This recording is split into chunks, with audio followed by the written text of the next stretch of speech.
रमज़ान का मुबारक महीना अपनी तमाम बरकतों और रहमतों के साथ जारी है। रमज़ान के महीने में रोज़े क्यों रखे जाते हैं, रोज़ों का मकसद क्या है, इसी तरह रमज़ान में ज़कात, सदक़ात और अतियात के ज़रिए किस तरह से गरीबों की मदद की जाती है, रमज़ान के ज़रिए समाज में एक सालेह इनक़लाब लाने की कोशिशें कैसे होती है, इन तमाम बातों से बरादरान वतन को वाकिफ़ करवाने के लिए हर साल जमात इस्लामी हिंद की जानिब से वतनी भाइयों के लिए इफ्तार पार्टी का इनेकाद किया जाता है।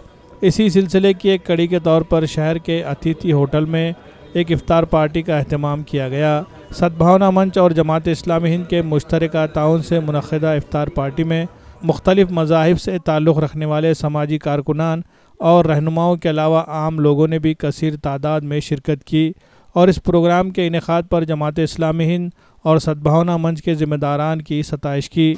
मुल्क के मौजूदा संगीन हालात में बाहमी मोहब्बत और एक दूसरे के मजहबी तालीमात से वाक़फ़ियत हासिल करने को वक्त की अहम ज़रूरत बताया गया। जमात इस्लामी हिंद नांदेड़ के शोबे दावत के रुकन मजीद ख़ान ने अपनी तकरीर के दौरान रमज़ान की अहमियत और उसके पैगाम के बारे में तफसीली मालूमात दी। उन्होंने कहा कि रमज़ान के रोज़े हर एक को ये एहसास दिलाते हैं कि जिन लोगों के पास 2 वक्त का खाना नहीं होता उन्हें किस तरह से भूख की शिद्दत का एहसास होता है, गरीबों की ज़िंदगी किन मसाइल का शिकार रहती है।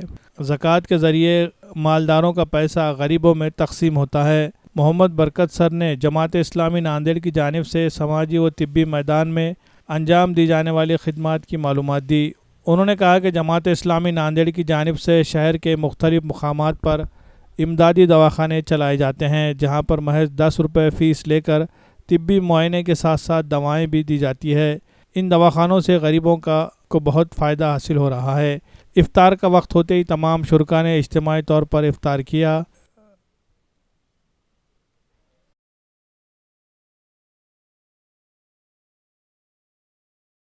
और मैं नांदेड़ के पूरे मुस्लिम भाइयों को मैं तहे दिल से उनका शुक्रिया अदा करता हूं।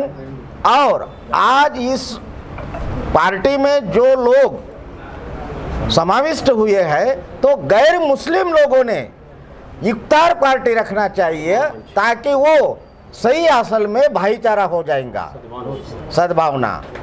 नांदेड जिल्ह्याच्या भूमिपुत्राने 50 वर्षापूर्वी स्थापन केलेल्या जमाते इस्लामी हिंद या संस्थेमार्फत, सामाजिक संस्थेमार्फत दरवर्षी गैरमुस्लिम लोकांना एकत्र आणून इफ्तार पार्टीचं आयोजन केलं जातं। मुळात समाजामध्ये दुरावा वाढल्याचा आहे, आपसातला बंधुभाव, सौहार्द आणि सद्भावना वृद्धिंगत व्हावी या हेतूनं दरवर्षी ही पार्टी आयोजित केली जाते। आणि मला स्वतःला मी नशिबान समजते की मागच्या 10-12 वर्षापासून जमाते इस्लामी हिंदच्या जवळपास प्रत्येक इव्हेंटला व्यक्तिशः वीर भगतसिंग विद्यार्थी परिषदेचा राष्ट्रीय अध्यक्ष आणि मराठा सेवा संघाचा कार्यकर्ता या नात्यानं मला प्रत्येक वेळेला उपस्थित राहता आलं। भावांनो आणि बहिणींनो, ज्या परिस्थितीमधून आज देश जातो आहे, देशामध्ये जाती धर्मामध्ये वितंडवाद निर्माण करण्याचं कार्य आणि त्यातून आपली राजकीय पोळी भाजून घेण्याचं कार्य समाजामध्ये तेढ निर्माण होईल यासाठी जाणीवपूर्वक केले जात आहे। परंतु प्रबोधनाची चळवळ मागच्या 25-30 वर्षामध्ये जी घट्ट झाली, रमजानच्या निमित्तानं रमजानमध्ये उपास तर ठेवण्यात येतात आणि उपास ठेवण्यानंतर ईश्वराची आराधना करण्यात येते। हे उपवास फक्त एक प्रशिक्षण आहे चांगलं वागण्याचं। गरीब लोकांना अन्नधान्य पुरवठा आम्ही नेऊन देतो। जकातसुद्धा या महिन्यामध्ये ज्यांच्याकडे खाऊन पिऊन 7.5 तोळे एवढं पैसे उरले असतील तर प्रत्येक 100 रुपयाच्या मागे 2.5% ही जकात गरिबांना वाटली जाते, गरिबांना ती दिली जाते। कोट्यावधी रुपये भारतामध्ये जमा होतात। जर ती कोट्यावधी रुपये एकत्रितपणे जमा झाले तर भारतातलं कोणतंही काम राहणार नाही, पण ती विस्कळीतपणा त्याच्यामध्ये आहे। अब्जावधी लोकांच्याकडून ही जगात जमा होते, गरिबांना वाटण्यात येते आणि हे एक फार मोठ्या प्रमाणात समाजाचं कार्य करण्यात येत आहे। जमात इस्लामी हिंद ही लोकांना जोडण्याचं काम करते। ही लोकांना आपसात तर जोडतेच आणि लोकांना सांगते की बाबा रे तुझा निर्माता कोण आहे त्याची सुद्धा ओळख करून देण्याचं काम करते. लोकांना लोकांची जी भूमिका आहे ती भूमिका पाडण्यासाठी त्यांचे अधिकार आणि कर्तव्य काय आहे याची सुद्धा जाणीव जमात इस्लामी हिंद करून देते. दवाखाने काढायची काय गरज होती? दवाखाने याच्यासाठीच काढलेत लोकांची सेवा व्हावी, लोकांना जो त्रास आहे तो होऊ नये. 10 रुपयामध्ये 3 दिवसाचं औषध वगैरे सर्व देऊन त्याचा इलाज, आणि असे दवाखाने गरिबांच्या वस्तीमध्ये आहेत. काय गरज आहे? काय गरज आहे?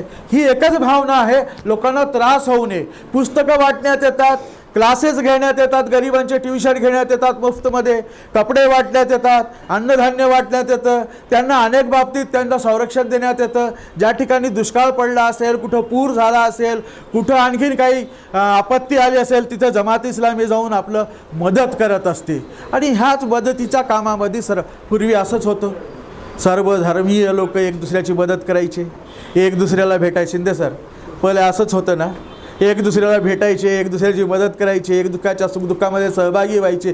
ती गोष्ट कमी होत चालली, म्हणून सद्भावना मंचाची स्थापना आहे. रमजानमध्ये कुराणाचं पठण करण्यात येतं. कुराण हा एका मुस्लिम धर्मियांचा किंवा भारतातल्या मुसलमानांचा नाही, कुराण पूर्ण मानव जातीसाठी आलेला आहे. माझ्यासाठी एकट्यासाठी आला नाही, मानव जातीसाठी ते मार्गदर्शन आहे. जसे अनेक विषयाचे पुस्तक असतात, ही कुराण ही माणूस या विषयाची पुस्तक आहे. माणसानं कसं वागलं पाहिजे, त्याच्या जीवनात येणारे संकटासमोर तो कसं समोर गेलं पाहिजे, त्याने आपसामध्ये आईशी कसं वागलं पाहिजे, आपल्या आई वडिलांशी, आपल्या पत्नीशी, मुलांचं संगोपन कसं केलं पाहिजे, व्यापार कसा केला पाहिजे, अनेक बाबी या रसायनशास्त्र, भूगोलशास्त्र, खगोलशास्त्र, सर्व शास्त्रांचा अभ्यास कुराणामध्ये आहे. रमजानुल मुबारक के लिए उम्दा और मियारी खजूरों का वाहिद मरकज फ्रेंड्स जर्दा स्टोर नांदेड़. हमारे यहाँ तुर्किश, सऊदी, ईरानी, अजवा, मिडजोल, कलमी, मबरूम, सूकरी, खोदरी, असादवी, कीमिया, मुजाफाती, डेलीगेट नूर, राजाना और पेंड खजूर वाजिबी दाम पर यानी 70 रुपए से लेकर 4000 रुपए फी किलो तक खजूरें दस्तयाब है. इसके अलावा उम्दा क्वालिटी के ड्राई फ्रूट्स जिसमें बादाम, काजू, पिस्ता, किशमिश और शरबत रूह अफ़ज़ा भी होलसेल कीमत पर दस्तयाब है. मजीद तफसीलात के लिए राब्ता करें. Friend Zarda store Khadim Monda market Nanded. Director Abdul Salim Saudagar Khadri Al Kazmi. Managing director Abdul Rayan Saudagar. Marketing manager Afnan सौदागर.